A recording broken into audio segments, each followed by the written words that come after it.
Alors, le dernier interlocuteur, Didier, tu vas nous parler du monde de l'aviation qui a donné les checklists chez nous, qui a permis de voir les CRM et d'autres acronymes. C'est le travail d'équipe qui est un peu particulier chez vous. Et on Euh, reprendra ensuite une discussion collégiale. à droite? Ouais. Tu as 20 minutes. Oui, pardon. Oui. Alors, je sors mon portable. Bonjour à tous. Madame la Présidente, bonjour. Je n'ai pas tout à fait l'école, donc je vais essayer d'improviser. Je peux un peu préparer mes prédécesseurs. Pardon.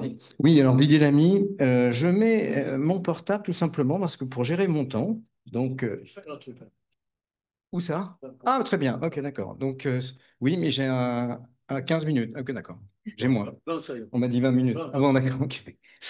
Alors, Didier Lamy, j'ai été commandant de bord instructeur sur 380. J'ai fait à peu près 35 à 40 ans. J'étais pilote de ligne à Air France. Et comme tout pilote de ligne, on a des spécialités. Alors, j'étais spécialisé plus ou moins dans les... Ah non, plus ou moins. Même j'étais spécialisé dans les facteurs humains.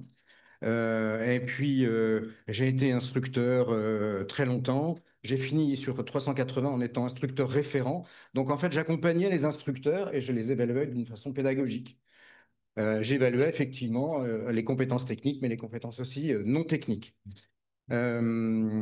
J'ai aussi participé à un petit groupe d'études. Après le Rio Paris, le directeur général nous a demandé de repenser la sécurité parce qu'il y avait quand même quelques problèmes. Et donc, j'ai fait partie d'un tout petit groupe qui s'appelait Trajectoire. Il y avait 4 axes de travail et moi, j'étais responsable de l'axe culture de sécurité. Alors, ça veut tout dire, la culture de sécurité, mais c'est très précis en fait. Maintenant, je suis consultant et la majeure partie de mon temps, je passe mon temps dans les hôpitaux, dans les cliniques, dans les EHPAD et je fais des formations sur les réunions CREX, la méthode d'analyse Orion ou alarme. Donc, je la maîtrise des risques et puis je fais beaucoup de formations facteurs humains. Voilà. On va aussi à la SNCF, on fait des sociétés un petit peu, on va dire, toutes différentes, mais en majeure partie, je travaille dans la santé maintenant et je continue à voler parce que je suis instructeur en aéroclub. Voilà. Alors, donc, j'ai pas de gapette, mais ça marche. Ok, voilà, super. Alors, très classique, je vais commencer par l'accident du Ténérife, le 27 mars 1977. Sur l'aéroport de Tenerife, sur lequel il y avait beaucoup de brouillard, un 747 de KLM prend comment dire, met la puissance pour décoller. Et comme il y avait du brouillard, il ne voyait pas ce qui se passait en face. Et il percute de plein fouet un autre 747 de la Paname, d'accord, qui allait, lui, qui remontait la piste et qui allait dégager la piste par la gauche. Le copilote de KLM a émis un doute quant à l'autorisation de décollage. Le commandant de bord, chef pilote des 747, a entendu le doute de son copilote et même du mécanicien navigant qui était derrière et n'a pas pris en compte. Il a mis les gaz, 583 victimes, ça fait strike quand même, d'un seul coup, avec 64 survivants. Les deux 747 se sont percutés.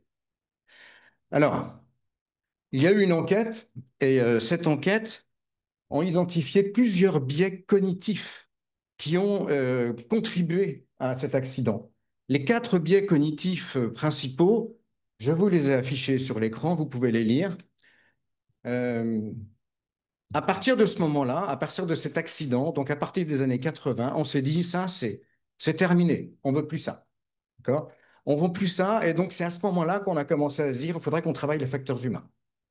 Donc les facteurs humains en aviation, ça date des années au départ 80. Et on est en 2025, donc ça fait quand même plus de 40 ans qu'on travaille le sujet.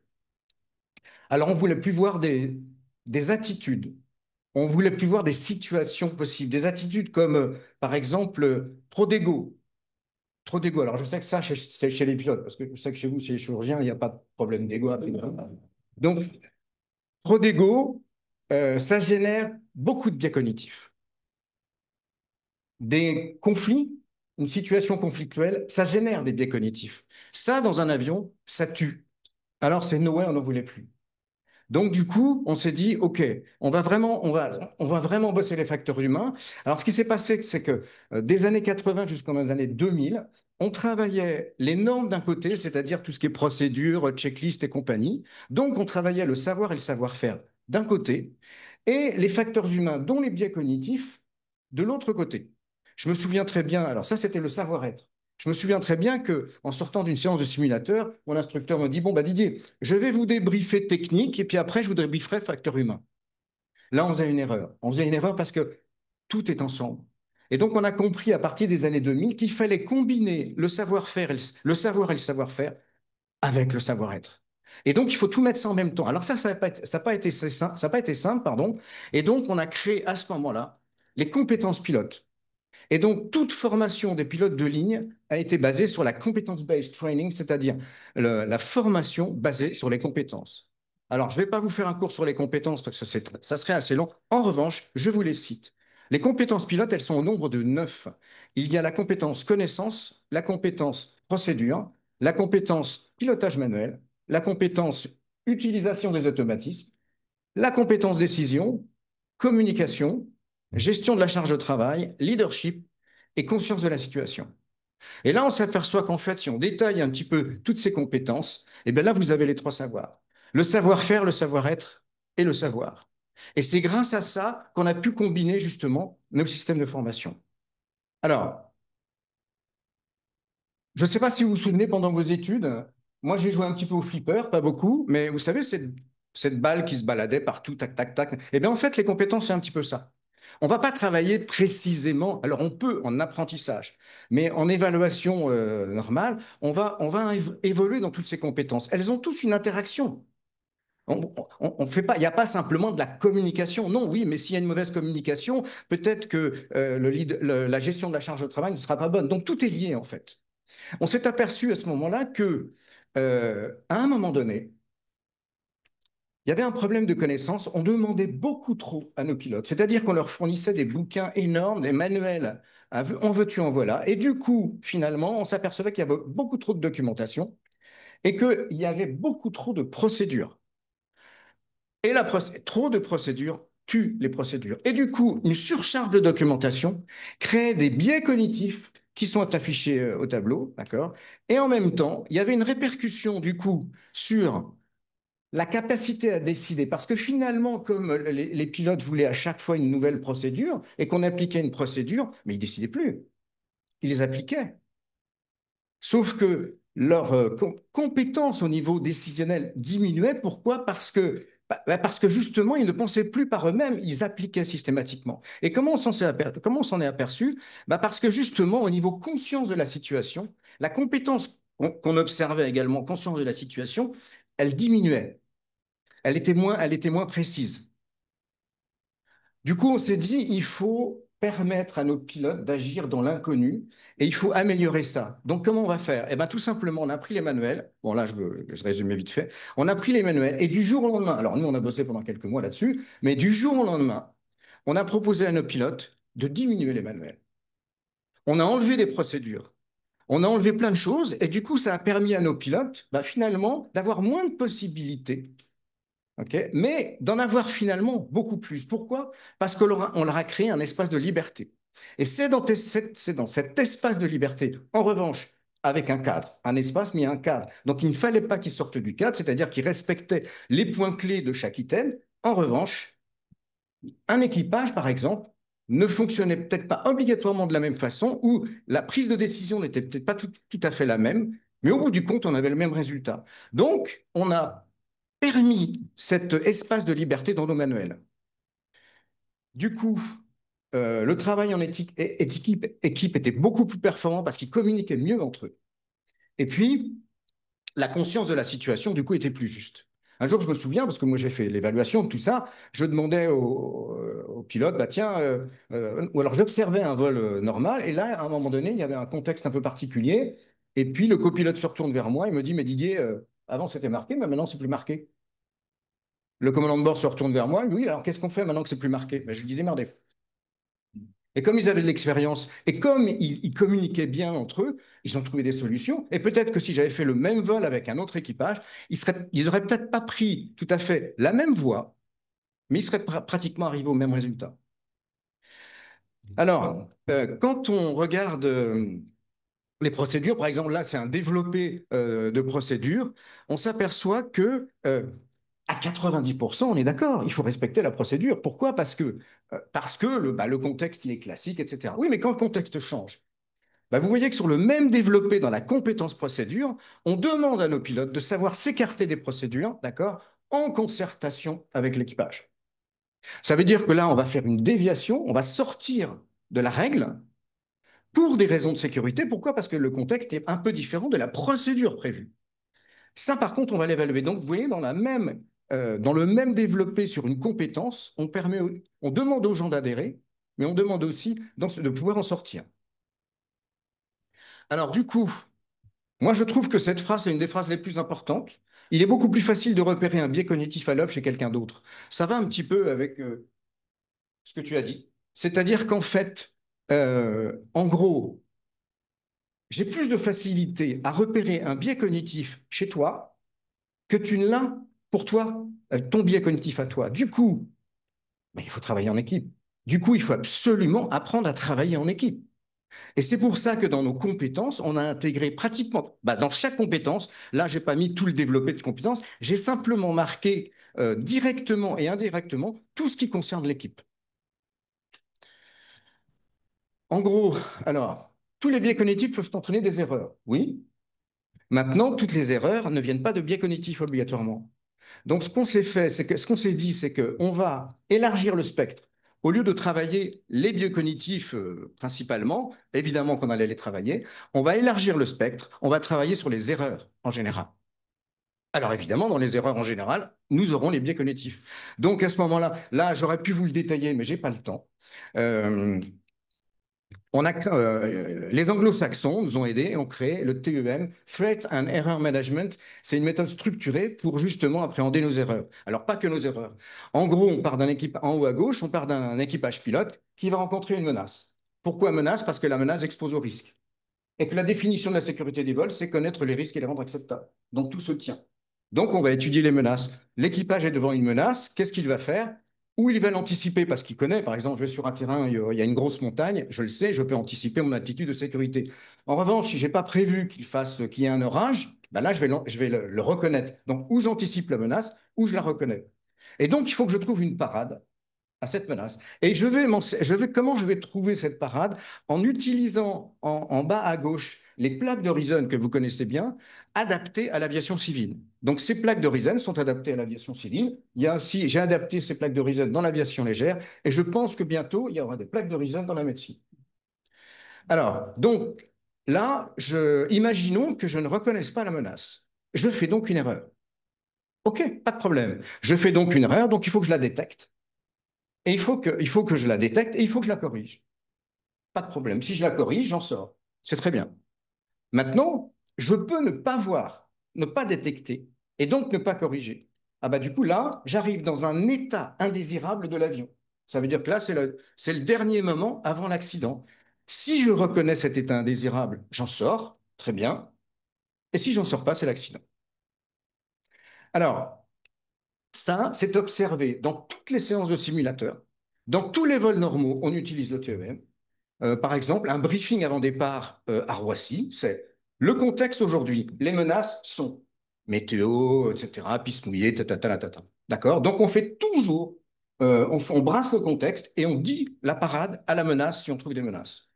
Alors, là aussi, j'aurais pu vous le détailler, je ne vous le détaille pas. On relie l'instructeur, lui, pas le pilote lui-même, mais l'instructeur, lui, dans ses séances de simulation. Qu'est-ce qu'il va faire? Il va se servir du modèle TEM, il va passer par les plaques d'Horizon pour chercher et trouver et faire comprendre au pilote quelle est la compétence souche qui n'a pas été ce jour-là.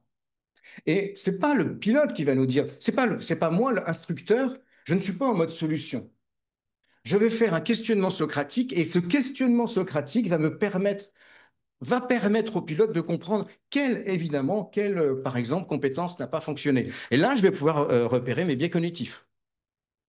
Donc, parfois, ça n'a rien à voir entre les connaissances, la conscience de la situation, le leadership, la décision. C'est des compétences qui sont quand même différentes.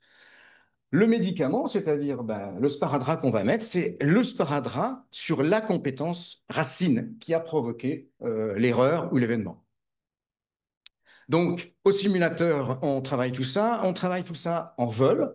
On fait, alors, 2 fois par an, on fait 2 séances de simulateur, euh, euh, entraînement et contrôle. Alors maintenant, c'est un petit peu changé. C'est plus vraiment des contrôles, c'est un accompagnement. Ensuite, on fait un contrôle en ligne. Là, on observe les pilotes travailler normalement avec des passagers à bord. Et puis, ils gagnent en autonomie parce qu'on leur propose de déclencher un débriefing minute sur chaque vol. C'est-à-dire que pendant que le frein de parc a été mis, la checklist a été effectuée, et pendant le débarquement des passagers, on fait un débriefing minute. Et si jamais dans ce débriefing minute, les 2 pilotes constatent, ou les 3, parce que parfois on est 3, constatent une anomalie ou quoi que ce soit, on en parle le lendemain, au petit déjeuner, etc., ou au bord de la piscine. Alors, du coup, pourquoi je vous parle de ça? Parce que nos travaux sur les facteurs humains, ben, obligatoirement, on a débouché sur le fait que si on intègre le savoir-être avec le savoir-faire et le savoir, ben, le profil des pilotes, il va changer. On veut toujours des bons manœuvriers, on veut toujours des gens qui connaissent leur job, c'est-à-dire qui savent écrire, qui savent lire dans les bouquins et qui connaissent leurs procédures, mais on veut aussi des gens qui sont capables de se remettre en cause. On veut aussi des gens qui écoutent l'autre, on veut des gens qui ont vraiment une aptitude à travailler en équipe, une affirmation de soi sans surconfiance. C'est-à-dire que je défends mes arguments, d'accord, mais je sais m'arrêter aussi. Ensuite, la gestion du doute. Alors, j'ai enlevé le. J'aurais dit à mes compères, là, j'ai enlevé ma slide parce que j'avais une slide aussi sur système 1, système 2, donc comme ça, je ne vous la ferai pas. Mais alors, nous, on s'en sert un maximum. Pourquoi? Parce que le système 2, ça va m'alerter. D'accord? Le système 2, c'est mon mode contrôlé. Le système 2, il va sonner une alarme. Il va sonner l'alarme et il va dire, attention, système 1, tu es en mode automatique, là, tu ne vois pas ce qui se passe. Et qu'est-ce que c'est en fait? C'est le doute. On a des formations qui durent une journée sur le doute. Parce que le doute, c'est notre doute à nous, mais le doute que tu as toi et sur ton visage en communication non verbale, je vois le doute. Donc le doute, c'est vraiment un sujet. Voilà. Donc la gestion du doute, c'est quelque chose d'hyper important pour nous. Et puis, alors, donc la capacité de défendre ses arguments sans générer un conflit. Et là, à ce moment-là, c'est là où on a fait venir aussi Christian Morel, on a fait venir aussi Thomas Dazenbourg. Thomas Dazenbourg, c'est le spécialiste de la communication non violente. Pourquoi c'est important la communication non violente? Parce que quand il y a un commandant de bord, alors nous on appelait ça les seigneurs de l'Atlantique. Moi j'ai appris que chez vous c'était les mandarins, c'est ça? Ou j'en sais rien. Enfin bref, j'ai appris ça. Pourquoi? J'en sais rien. J'espère que quelqu'un me l'expliquera un jour. Et donc, en gros, imaginez un copilote qui a 500 heures de vol, qui sort de l'école, qui est avec un seigneur de l'Atlantique en a 10 000.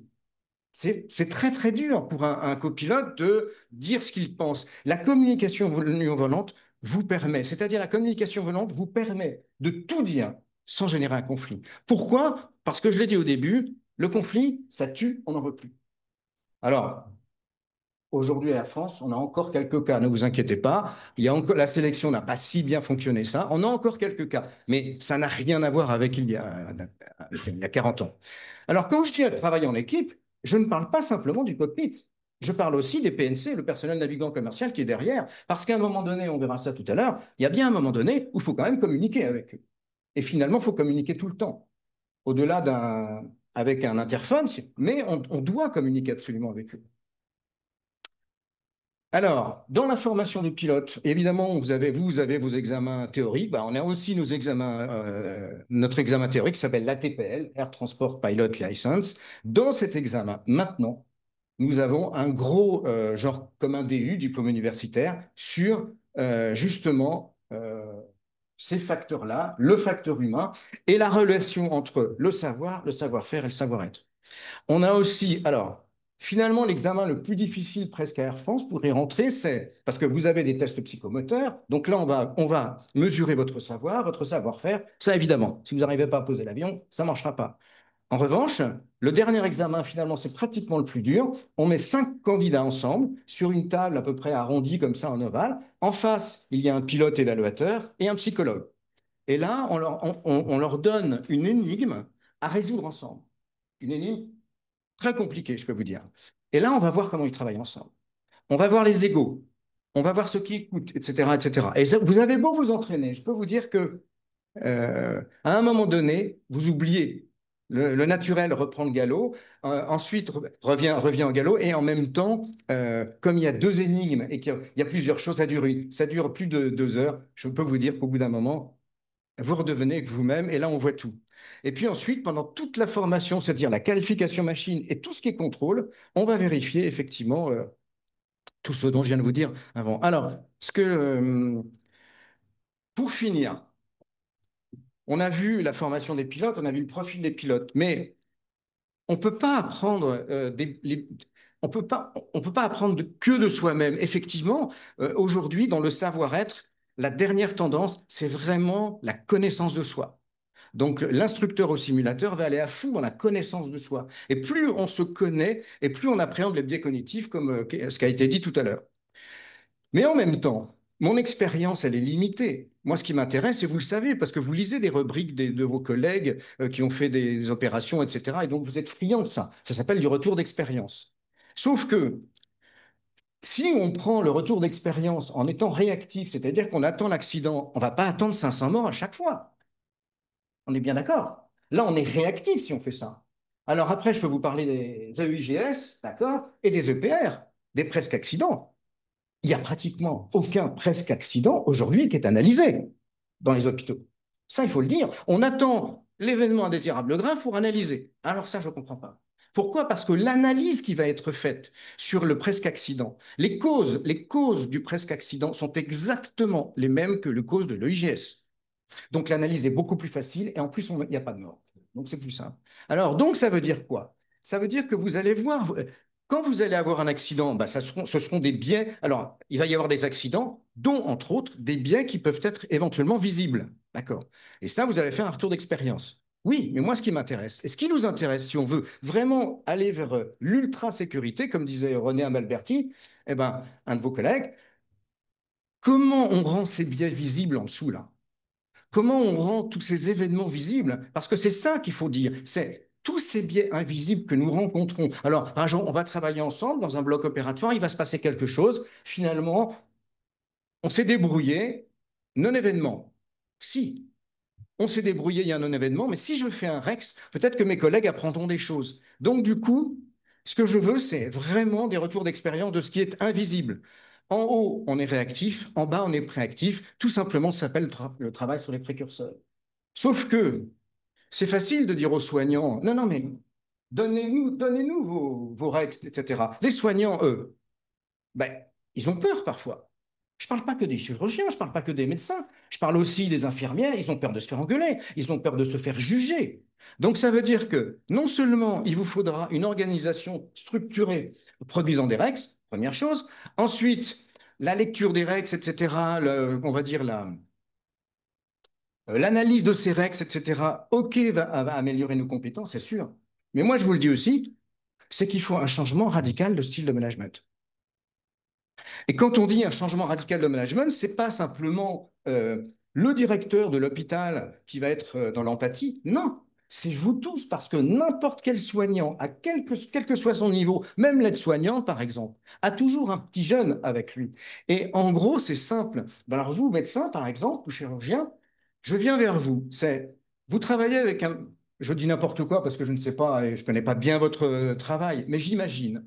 Vous êtes avec un jeune chirurgien. Ce jeune chirurgien, vous n'allez pas le noter, mais presque. Parce que quelque part, il est interne et donc il faut qu'il se comporte correctement. Si jamais il fait une erreur, quelle est votre attitude? Qu'est-ce que vous allez faire le matin en arrivant? Qu'est-ce que vous allez lui dire? Quelle est votre attitude pour que ce jeune interne ait confiance en vous? N'ait pas la crainte de vous dire son erreur. Qu'est-ce que vous allez dire à l'IBOD qui a un doute? Qu'est-ce que vous allez dire à l'IAD? Qu'est-ce que vous allez à l'IAD qui va dire pardon docteur, j'ai oublié ça. Ah, c'est malin. Terminé. Vous n'aurez plus de Rex. Ce qu'on voit aussi, c'est on voit des fiches d'événements indésirables qui sont écrites et le cadre de santé qui vient engueuler la personne qui a écrit sa FEI. OK, ben, il n'y aura plus de FEI. Donc, on ne peut pas voir ce qui se passe sous l'iceberg si on ne change pas notre style de... Voilà.